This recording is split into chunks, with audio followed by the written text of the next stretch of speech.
Salut, c'est Trado, content de vous retrouver pour la mise à jour de l'analyse technique du CAC 40. Alors aujourd'hui, séance de doute. Ok, alors ça se voit pas vraiment sur le résultat final, hein, 0,01% négatif, ça joue pas, c'est anecdotique.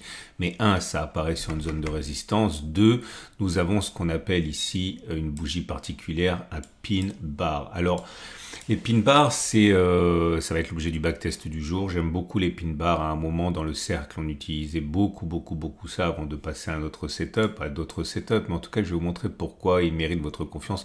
Je vais être très clair. Je pense que c'est mon chandelier japonais préféré dans sa formation unique, c'est-à-dire combinaison, si vous me passez l'expression, à une bougie. Après, il y a des combinaisons à 2, 3, 4, 5 bougies. Ok, mais si on regarde la bougie que je préfère en chandelier japonais, c'est mon préféré, le pin bar. Alors, le pin bar a ceci de particulier que vous allez avoir une mèche disproportionnée par rapport au corps, et en ce sens que le corps va terminer tout en bas de la bougie. Alors, il faut des règles parce que sinon on ne peut pas tester, et la règle que je vous propose, c'est que lorsque vous prenez les Fibonacci, et que vous divisez le chandelier japonais en partant du haut, comme ça, il faut que le corps soit circonscrit à 38,2%. C'est-à-dire que quand vous tracez les fibos comme ça, il ne faut pas que le corps dépasse les 38,2%. Il doit être n'importe où entre les 38 et les 0. Ok, et il faut préférablement que ce soit le plus bas possible, vous l'aurez compris, parce que ça montre la pression baissière. Ou alors, si vous préférez une petite analogie rugbystique, eh bien, il faut que les haussiers aient été poussés dans leur 22 et qu'ils se retrouvent dans une situation de débandade totale. Ok.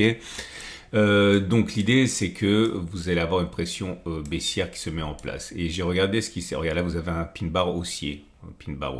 Ok, et puis bien sûr pin bar haussier également. Et voilà, j'ai regardé ce qui se passait lorsqu'on avait un pin bar baissier, et j'ai regardé si on pouvait viser une fois et deux fois la distance au stop de protection, le stop de protection étant mis au-dessus des sommets de la bougie. Ok, donc c'est vraiment une combinaison à une bougie, et c'est ça qui le rend vraiment intéressant, parce qu'il y en a quand même pas mal. Premier exemple ici, vous voyez, vous avez un magnifique pin bar. Alors, les variantes telles que la pierre tombale, le marteau inversé, l'étoile filante, etc., ce sont des variations sur le même thème, mais le pin bar est sans doute le moins exigeant de ces chandeliers. Et là, vous avez un magnifique pin bar baissier, parce que si vous regardez, on est bien dans les 38,2% pour le corps. Ok, j'ai mis 2 pouces verts. Parce que si on vend à la fermeture de la bougie et qu'on met un stop de protection à plus 1,55, là, eh bien, vous voyez qu'on a fait beaucoup plus vers le bas. On a fait 6, 7, bon, bref, on a fait au moins une fois et deux fois la distance au stop de protection. Je vous montre un autre exemple. Ici, ok. Pareil, ça, on est dans les 38,2%. Il faut faire les choses précisément. Hein. Regardez, là, on est bien. Ok, on ne dépasse pas les 38,2 et j'ai mis un seul pouce vert. Pourquoi? Parce qu'on a fait une fois si on vend juste à la fermeture de la séance, on vise 1,02 vers le bas, on a fait 1,81, mais on n'a pas fait deux fois 1,02 avant d'être stoppé ici. Ok, et donc c'est un pouce vert et un pouce rouge. Là j'ai encadré parce que regardez, il faut vraiment être précis, sinon on ne peut pas tester les choses, hein, si on fait les choses à moitié. Là, vous voyez, ça dépasse tout juste un petit peu sur l'épaisseur du trait à quelques points près, mais je vous assure, on est à quelques points près au-dessus, donc ça remplit pas les critères, donc j'en veux pas. Ok, même si vous voyez bien que ça a fonctionné, mais voilà, on teste ou on teste pas. Hein. Là, c'est pareil, ça a fonctionné. Là, ça a fonctionné aussi. Là, c'est un double échec. Alors, c'est intéressant ces exemples-là parce que c'est un double échec, parce qu'on a été déclenché sur le stop de protection là. Mais vous remarquez que très souvent, le stop de protection va être touché en touchette, mais pas en clôture. C'est-à-dire que là, on a touché le stop de protection, mais on a clôturé en dessous.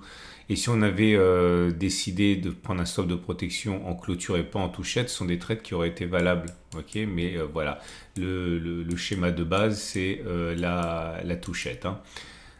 Donc voilà, je fais défiler. Et parfois, ça fonctionne très mal. Hein. Là, par exemple, ça n'a rien donné du tout. On est rentré là, on a été sorti sur le stop de protection dès la bougie suivante. Et je me suis laissé emporter par mon élan puisque j'ai fait le test un peu trop, mais c'est pas grave, 44 fois. Et au bout de 44 fois, Vous voyez, ça arrive souvent, puisque 44 fois, et on est arrivé en 2022. Donc, c'est vraiment un setup que vous devez connaître, parce que c'est... En plus, vous allez voir, ça fonctionne bien à la baisse, comme ça fonctionne bien à la hausse, et c'est assez rare, suffisamment rare pour être souligné. Peut-on envisager, à partir de la clôture du jour, de faire une fois la distance au stop de protection vers le bas, 0,6 vers le bas? La réponse est oui. Très clairement oui, ça a fonctionné 29 fois, ça a échoué 15 fois, autrement dit dans 66% des cas, 2 fois sur 3 ça fonctionne. C'est-à-dire que si vous risquez 100 euros par trade, vous auriez perdu 15 fois 100, ça fait 1500, vous auriez gagné 29 fois 100, 2900, 9900 moins 1500, ça fait plus 1400, c'est rentable. Attention, bien sûr, vous risquez 100 ou 10 ou 1000 ou 10 000 ou 1 million, hein, c'est le calcul qu'il faut comprendre, donc c'est rentable. Maintenant, si vous visez 2 fois la distance aux protections, donc 0,60 fois 2, 1,2, voilà. Vous n'avez qu'une chance sur 2 de gagner. Ça a fonctionné 22 fois, ça a échoué 22 fois. Mais par contre, vous gagnez 2 fois plus que vous ne risquez. Autrement dit, vous avez gagné 22 sur les 44 dernières occurrences. Vous avez gagné 22 fois 200, 4400. Vous avez risqué et perdu 22 fois 100, 2200 et 44 moins 22, ça fait plus 22, donc c'est super rentable. Et c'est pour ça que c'est un de mes chandeliers préférés à la baisse et je suis vraiment content de vous le proposer parce que c'est rare de trouver des choses qui fonctionnent bien à la baisse, ok? Donc voilà, tout ça pour dire qu'il est plausible que l'on baisse. Maintenant, on a une chance sur 2 de baisser de 2 fois la distance, mais si vous voulez gagner de l'argent, c'est bien ça qu'il faut viser. Ok, voilà. On va donc passer au trade du jour. Votre rendez-vous avec IG. IG, bien plus que du trading. Une équipe d'experts à vos côtés. Alors, ça, à mon avis, il va fonctionner celui-là. Vous savez pourquoi? Parce que quand on regarde les marchés américains, ils ont décroché. Ok, donc si je vous montre le SP500, il a décroché assez massivement à cause d'une intervention d'un des tauliers de la Banque centrale américaine. Donc ça devrait baisser. Donc à mon avis, enfin j'en sais rien, je suis pas dans le secret des dieux, mais vous pourrez pas prendre ce trade parce que on devrait ouvrir avec un gap baissier. Mais voilà, gardez-le sous le coude pour la prochaine fois. Ok, de toute façon, mon travail n'a pas vocation à vous donner des trades, mais vous apprendre à trader. Donc, gardez-le bien au chaud, sous le coude pour une prochaine fois. On va donc passer au trade du jour. Naturellement, si vous êtes baissier, vous pouvez prendre ce trade en imaginant qu'à un moment ou un autre, pour une raison, sur un malentendu, eh bien, on ouvre sur le même niveau. Eh bien, vous pouvez prendre ce trade-là et spéculer à la baisse. Vous pouvez toujours prendre un trade de type discrétionnaire, comme vous l'avez sans doute pris si vous avez regardé la vidéo directe, vous avez été séduit par la stratégie. Si vous avez un biais haussier, peut-être pas tout de suite, puisque vous avez compris qu'il est plausible que ça baisse encore un petit peu, donc vous pourriez avoir un meilleur prix. L'objectif du gap a d'ailleurs été rallié. Il fallait faire la même distance avant que par-delà le gap. Ça a été rallié aujourd'hui même. Donc ça aussi, ça explique pourquoi il y a des dégagements. Bref, si vous voulez acheter, de deux choses l'une. Soit vous attendez que ça consolide beaucoup et vous pariez sur un retour sur les plus hauts. Voilà. Voilà, idéalement vous attendez qu'on revienne vers les plus bas ici et vous achetez et vous pariez sur le fait que ça va repartir. Vous pouvez facilement avoir un ratio gain-risque super. Ok, mais enfin bon, l'achat sur les niveaux actuels me semble un petit peu risqué vu que voilà, on a un avalement un pin bar baissier. Je vous souhaite une excellente journée. Vous avez plein de choses qui vous attendent dans l'onglet communauté de la chaîne YouTube.